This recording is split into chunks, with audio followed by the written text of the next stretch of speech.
नमस्कार।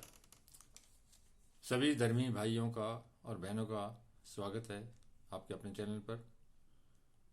आज मैं आप लोगों को बाइबल के नए नियम के तहत जो परमेश्वर है, जो ईश्वर है, जिसको बाइबल में यहोवा परमेश्वर कहा गया है, उसकी प्रार्थना के बाबत चर्चा करूंगा। तो कृपया ध्यानपूर्वक सुनें और धर्मी होने का लाभ उठाएं।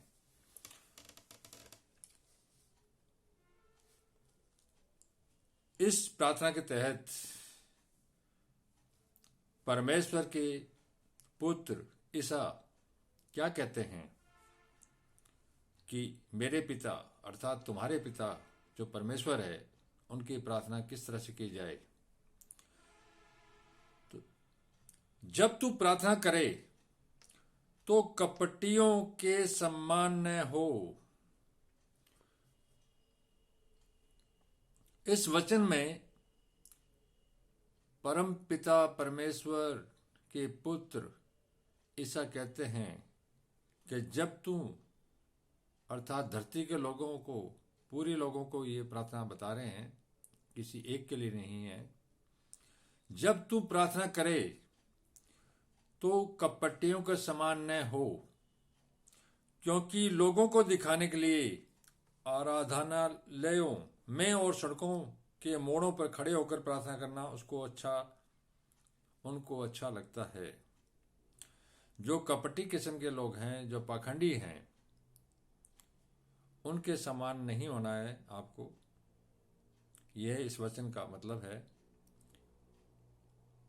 क्योंकि जो कपटी होते हैं वो लोगों को दिखाने के लिए मंदिरों, चर्चों, गिरजाघरों और सड़कों के मोड़ों पर खड़े होकर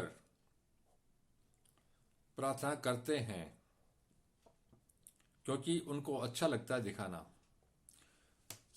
आगे ईसा कहते हैं, मैं तुमसे सच सच कहता हूं कि वे अपना प्रतिफल पा चुके। आगे ईसा ये कहते हैं कि मैं तुमसे अर्थात पूरी धरती के लोगों से कहता हूं कि जो इस तरह कपट और पाखंड से प्रार्थना करते हैं ताकि लोग उनको देखें कि वो धर्मी हैं, जबकि वो धर्मी नहीं होते, तो वो जो प्रार्थना कर रहे हैं वो निष्फल हो जाती है और उस शक्ति की तरफ से उनका प्रतिफल कुछ नहीं मिलता। उनका प्रतिफल तो वह है, लोगों ने देख लिया, जो दिखाना था उसको परमात्मा कभी नहीं देखेगा। तो कृपया जैसा इस वचन में कहा गया है वो प्रार्थना उसी तरह से की जाए, उसी का प्रतिफल पूरा मिलेगा। परंतु जब तू प्रार्थना करे, किसी एक व्यक्ति के लिए नहीं, पूरी धरती के लोगों के लिए कहा गया है, जब तू प्रार्थना करे तो अपनी कोठरी में जा। जब तू प्रार्थना करे तो अपनी कोठरी में जा अर्थात एकांत में, और द्वार बंद कर ले। किसी कोठरी, किसी कोने में जाकर द्वार बंद कर ले ताकि तुझे कोई देखे नहीं। द्वार बंद करके अपने पिता से जो गुप्त में है, अपने पिता से द्वार बंद करके अपने पिता से जो गुप्त में है, गुप्त का मतलब ईश्वर दिखाई नहीं देता, ईश्वर को किसी ने नहीं देखा, वो उसके कार्यों को देखते हैं। ईश्वर को ना किसी ने देखा है, ना कोई देख पाएगा, लेकिन वो है। अपने पिता से जो गुप्त में प्रार्थना कर, जो गुप्त है, जो दिखाई नहीं देता लेकिन वो है, उसकी प्रार्थना कर। तब तेरा पिता जो गुप्त में देखता है, जो गुप्त है परमात्मा, वो गुप्त रूप से ही देखता है, तुझे प्रतिफल देगा। जो गुप्त रूप में है वो देखता भी गुप्त रूप में है, और गुप्त रूप से ही आपको या प्रत्यक्ष रूप से आपको उसका प्रतिफल यानी उसका जो फल है, जो प्रार्थना की गई है, उसको तोल के तेरे को देगा। प्रार्थना करते समय अन्य जातियों के समान बक बक न करो। आगे ऐसा कहते हैं कि प्रार्थना करते समय अन्य जातियां का मतलब कि जाति विशेष का मतलब नहीं, अन्य जातियों का मतलब है अलग अलग तरह के कबीले के लोग, अलग अलग समुदाय के लोग जो बक बक करते हैं, घंटियां बजाते हैं या आरती करते हैं या कोई चर्च में प्रार्थना करते हैं जोर जोर से, उस तरह से मत करो, क्योंकि वे समझते हैं कि उनके बहुत बोलने से उनकी सुनी जाएगी। जो जोर जोर से घंटियां बजा के और प्रार्थना करके और आरती करके कहते हैं कि उनकी आवाज को परमात्मा सुनेगा, वो ऐसा समझते हैं कि बहुत बोलने से उनकी आवाज सुनी जाएगी, इसलिए तुम उनके समान न बनो। आगे प्रभु के पुत्र कहते हैं कि उनके समान तुम मत बनो, क्योंकि तुम्हारा पिता तुम्हारे मांगने से पहले जानता है कि तुम्हारी क्या क्या आवश्यकताएं हैं। अर्थात वो परमपिता जो गुप्त है और गुप्त रूप से देख रहा है, उसको सब पता है कि ये जो मेरी प्रार्थना कर रहा है कितना शुद्ध है और कितना इसको दिया जाए। मांगने से पहले उसको पता है, मांगने की भी जरूरत नहीं है, उसको प्रार्थना की जरूरत है। प्रार्थना जरूर करो, लेकिन मांगने से कोई मतलब नहीं है। उसको पता है कि तुम्हारी क्या आवश्यकता है, वो तुम्हारे को बिना मांगे ही उसकी पूर्ति कर देगा। अतः तुम इस रीति से प्रार्थना किया करो, हे हमारे पिता, तू जो स्वर्ग में है, तेरा नाम पवित्र माना जाए। हे हमारे पिता अर्थात हे परमात्मा, तू जो स्वर्ग में है, तेरा नाम पवित्र माना जाए। हे भगवान, तू पवित्र है और तेरा नाम पवित्र रूप में ही माना जाए, सभी उसको पवित्र रूप में ही माने। तेरा राज्य आए।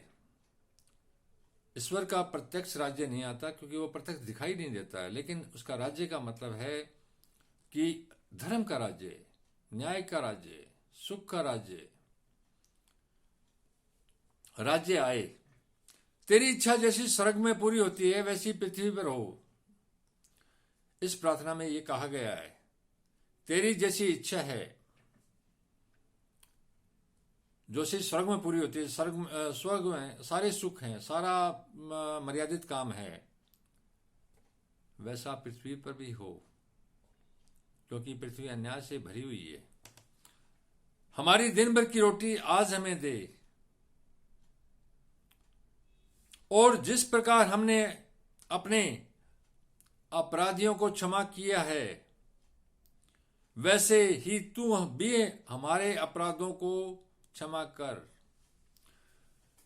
प्रत्येक मानव का फर्ज है कि जब कोई आप पर जाति कर रहा हो, आपके खिलाफ अपराध कर रहा हो, जब एक ऐसा समय आता है वो आपसे क्षमा मांगे, तो प्रत्येक मानव का फर्ज है कि उसको वो क्षमा कर दे। अगर तुम उसके अपराधों को उसके मांगने पर क्षमा कर दोगे,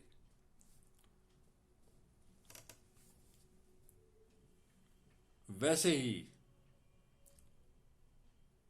वह तुम लोगों के अपराध जो किए हैं, मैंने कोई अपराध किया है तो परमात्मा मेरे अपराधों को माफ कर देगा, क्षमा कर देगा, कि तू भी फ्री है। और हमें परीक्षा में न ला। ईसा ने बार बार परीक्षा में कहा था कि हे परमात्मा, मुझे इस परीक्षा मत डाल।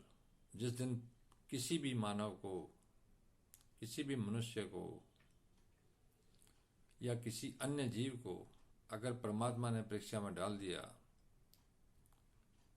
तो वो निकल नहीं पाएगा उससे। और हमें परीक्षा में न डाल, परंतु बुराई से बचा। अर्थात हर बुराई से, हर प्रकार की बुराई से हमें निकाल, क्योंकि राज्य और पराक्रम और महिमा सदा तेरे ही हैं। क्योंकि जो राज्य है वो तेरे हिसाब से है, और पराक्रम शक्ति जो है वो तेरी है, महिमा भी तेरी है। आमीन। इसलिए यदि मनुष्य के अपराध क्षमा करोगे, तो तुम्हारा स्वर्गीय पिता भी तुम्हारे क्षमा करेगा। इसलिए लोगों को हिदायत दी गई है कि तुम मनुष्यों के क्षमा मांगने पर उनके अपराधों को क्षमा करोगे, तो परमात्मा तुम्हारे भी अपराध ऑटोमेटिक खुद ब खुद क्षमा कर देगा। और यदि तुम मनुष्य का अपराध क्षमा नहीं करोगे, अगर तुम क्षमा नहीं करोगे, माफ नहीं करोगे, तो तुम्हारा पिता भी तुम्हारे अपराध क्षमा नहीं करेगा। अगर कोई तुम्हारे खिलाफ अन्याय कर रहा है और एक समय आने के बाद वो अगर माफी मांग लेता है तो तुम उसको माफ कर देते हो, तो तुम घाटे में नहीं पड़ोगे।